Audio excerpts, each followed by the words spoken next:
Now, President Cyril Ramaphosa has unreservedly thanked whistleblowers for ensuring that the work of the Zondo Commission became a success.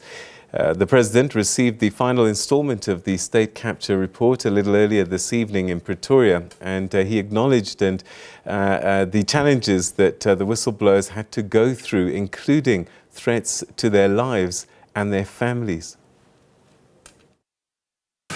I wish to acknowledge the critical contribution by Advocate Madonsela, whose courageous and unflinching investigation set in motion the process to uncover these misdeeds. The submission of the final report today brings to an end the work of the Commission and marks the fulfillment of the weighty mandate given to Chief Justice Zondo in January of 2018. In line with the directive of the High Court, within 4 months from this date, I will formally present to Parliament the full report of the Commission together with an indication of my intentions on the implementation of the Commission's recommendations. And I know that in this regard, we will also be working together with members of Parliament to whom this report is going to be submitted. And collectively, we will deal with state capture and outline precisely what needs to be done.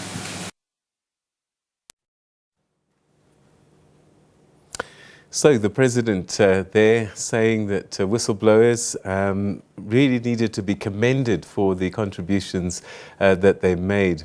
Corruption activist Cynthia Stimpel is the director of Whistleblower House, a not-for-profit organisation that provides support services to whistleblowers. And she joins us now via on the phone. Thank you so much indeed for joining us, and welcome to the programme.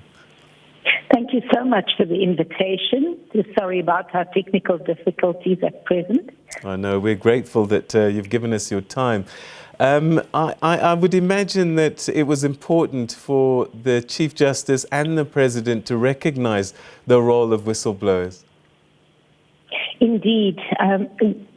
Whistleblowers played an important role, firstly in providing evidence, in giving their reports, taking the time, working with the investigators so that they could ensure that the data was legal, that there was true evidence and not nonsense given to them.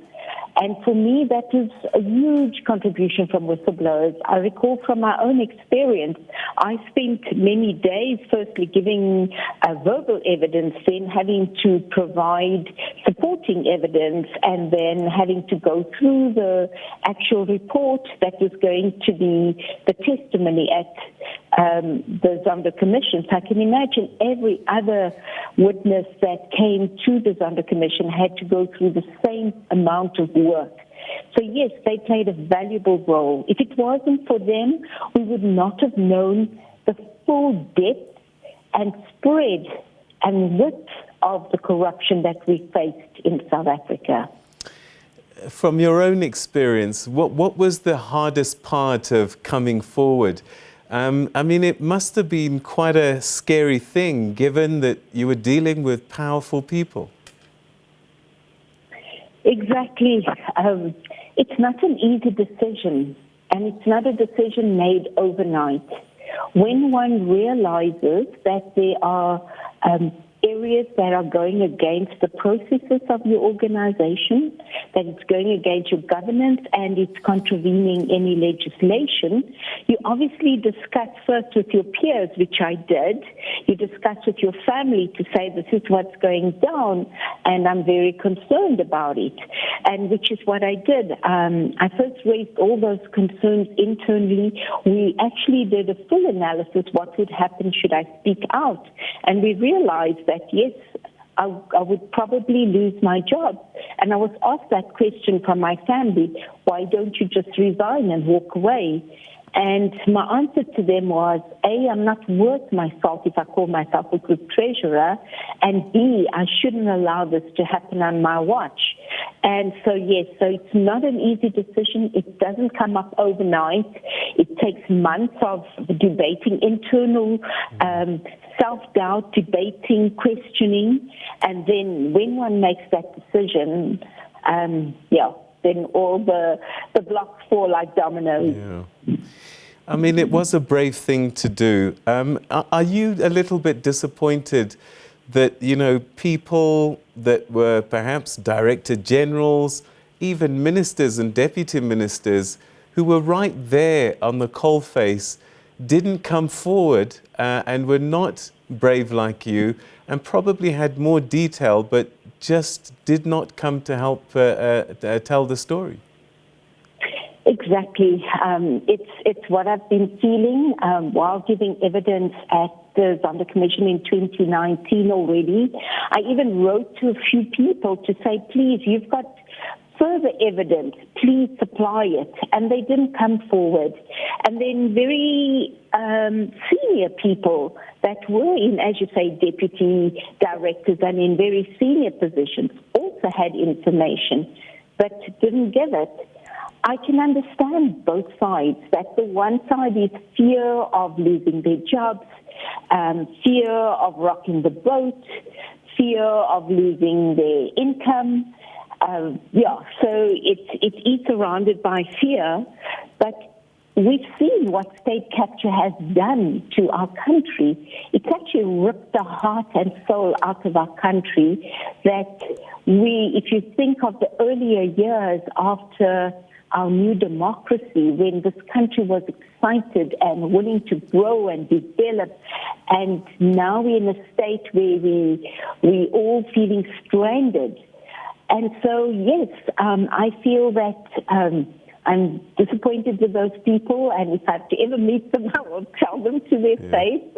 But it's important that people also realize that they, for not standing up, for not speaking out, they're part of the cause of the problems that South Africa is suffering now. Do you think after all of this that maybe there is safer ground, a safer place now? I see that you've started your own organization, Whistleblower House, to try and support whistleblowers, perhaps so that in the future that people speak up quicker and feel safer. Exactly, that is the intention. I realized in my own experience that there wasn't much support. And I reached out to a few whistleblowers and found that they had a similar experience. And together with like-minded people like Ivan Pillay, Liesl, Groenewald, Bentoron, Martha Ngoya, we started and launched the Whistleblower House. And it is exactly our purpose here, and our mission is to help whistleblowers. And to encourage whistleblowers, because we do not want to get back to the type of state of lullement where we can't react, no action. We're just allowing this country to fall into ruin, whereas what we would like is if people notice anything wrong, that they can speak up. And once it becomes the norm, then people will start telling the truth more often. We find that the truth is hidden, it is couched in different colors or words and language, and people are afraid. And as I stated earlier, I fully understand the fear. But what would you teach your child? When you bring it down to the future generation, is that they should be able to tell the truth no matter what they see or witness. And so it's to encourage that. It's to help whistleblowers who can't get legal services, is what we're doing at the Whistleblower House. We're helping them get trauma counseling services. What we're still struggling with, but we hope will happen in the next couple of months, is being able to assist whistleblowers financially. We haven't been successful with that yet, but it is on the cards. And we have been able to help some of them with security, and we recently even signed on companies willing to give coaching for whistleblowers. So for me, that is really awesome when you realize these companies out there looking at our mandate, our cause, and our vision and want to be part of the solution. Cynthia Stimpel, thank you so much indeed for joining us. Thank you for your bravery and thank you for the work that you're doing in making it possible for others to step forward. Thank you for joining us.